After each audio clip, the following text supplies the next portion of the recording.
Hello, sixth graders. Welcome to sixth grade math comparing and graphing ratios lesson. Pause while you write the lesson title in your interactive student notebook. Pause again while you write today's objective in your interactive student notebook. Today's lesson objective is I can compare and graph ratios by completing practice problems with 100% accuracy in multiple attempts. The Arizona state standards that we'll be addressing today are: understand the concept of a unit rate, A to B, associated with a ratio, A to B, with B not equal to 0, and use rate language in the context of a ratio relationship. And also use ratio and rate reasoning to solve mathematical problems in real-world context. Let's take a look at example 1. One way to compare ratios is by using ratio tables. Example 1 says you mix 8 tablespoons of hot sauce and 3 cups of salsa in a green bowl. You mix 12 tablespoons of hot sauce and 4 cups of salsa in an orange bowl. Which mixture is hotter? So we're going to use ratio tables to compare the mixtures.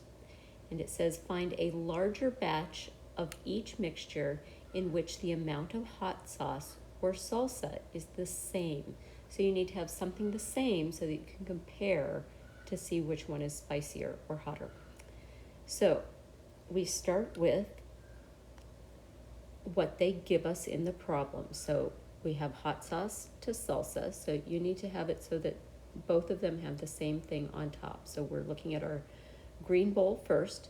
Our hot sauce is 8 tablespoons to 3 tablespoons. So I'm looking right here, 8 to 3. And our orange bowl has 12 tablespoons of hot sauce to 4 cups of salsa.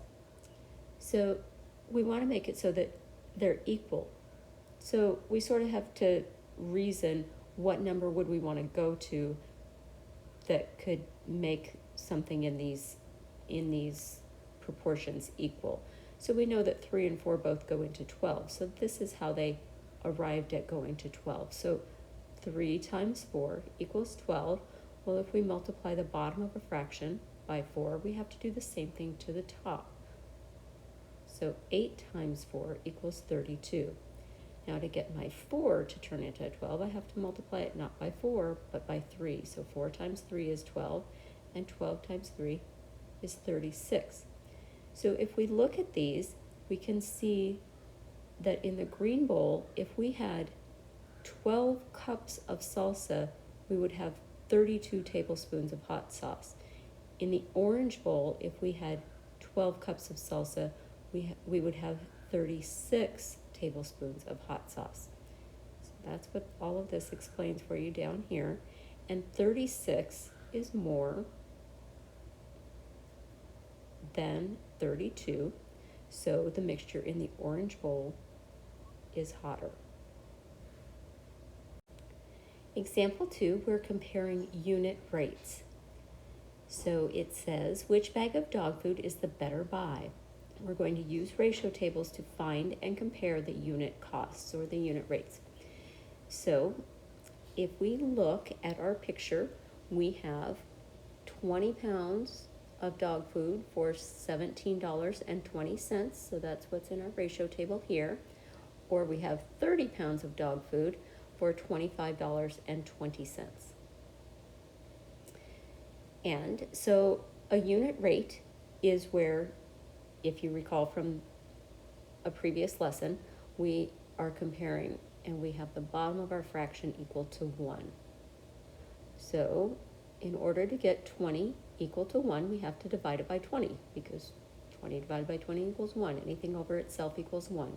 And if I divide the bottom by 20, I have to divide the top by 20. $17.20 divided by 20 is 0.86. So that means that the dog food on the top shelf here costs 86 cents per pound. And to figure out the cost of the other bag of dog food, we're going to divide the top and the bottom by 30. So 25.20 divided by 30 is 84 cents per pound. So the 30-pound bag costs 84 cents per pound.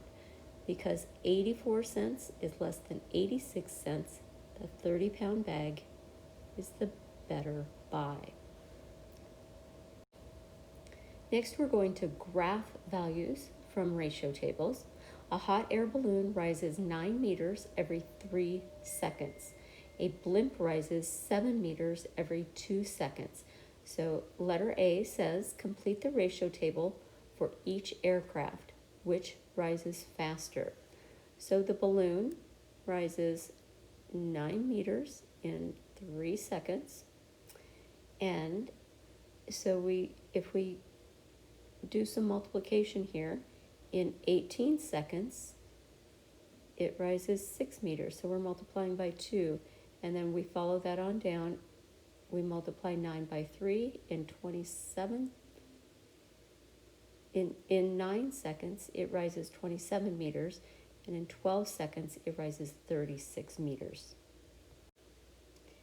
And then if we look at the rate of the blimp's ascent, we will see that it rises 7 meters every 2 seconds. So we multiply that by 2, and we've got 14 meters every 4 seconds, 21 meters every 6 seconds, 28 meters every 8 seconds. And then we want to look and see where we have something that is similar. So we have 6 seconds here, and we have 6 seconds here. So we have the time that is the same. So at 6 seconds, if we had these two vehicles, the balloon and the blimp, and we had started them at the same time, at 6 seconds, our balloon would be 18 meters off the ground, and our blimp would be 21 meters off the ground. So we could say for every 6 seconds, the balloon rises 18 meters and the blimp rises 21 meters. So the blimp rises faster. Now this is still example 3, but we're on letter B. So we're going to graph the ordered pairs, the time and the height from the tables in part A.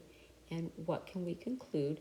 So when you're doing a graph, time always goes on the x-axis. Time on x-axis if you have time. So if time is one of your variables, it always goes on the x-axis. And then whatever else you have can go on the y-axis. So we start on the ground, so both our balloon and our blimp are at 0. And so the blimp is the blue line, and the balloon is the red line. And then we just use our ordered pairs from our graphs on the previous page, and they have written these out for us. So time is the first number, the x and the y. So this is time and height. Ooh, that got messy. So if we look at the balloon, at 3 seconds, it's 9 meters off the ground. At 6 seconds, it's 18 meters, and so on. So they put a dot at these spots. Remember, we always go across first and then up or down. And the blimp, they did the same thing, and then they just connected the dots. So they plot and labeled each set of ordered pairs, then they drew a line through each set of points. And it says, when graphing speed, you often place time on the horizontal axis and distance on the vertical axis. Both graphs begin at 0, 0. The graph for the blimp is steeper, so the blimp rises faster than the hot air balloon, which we kind of knew, but this is a nice visual representation of that. Remember, you need to finish your notes in your interactive student notebook, complete your Google Form questions, review the lesson if you need to, and finish your assignment in Big Ideas Math in your spiral notebook, and submit that when it is 100% correct, not before.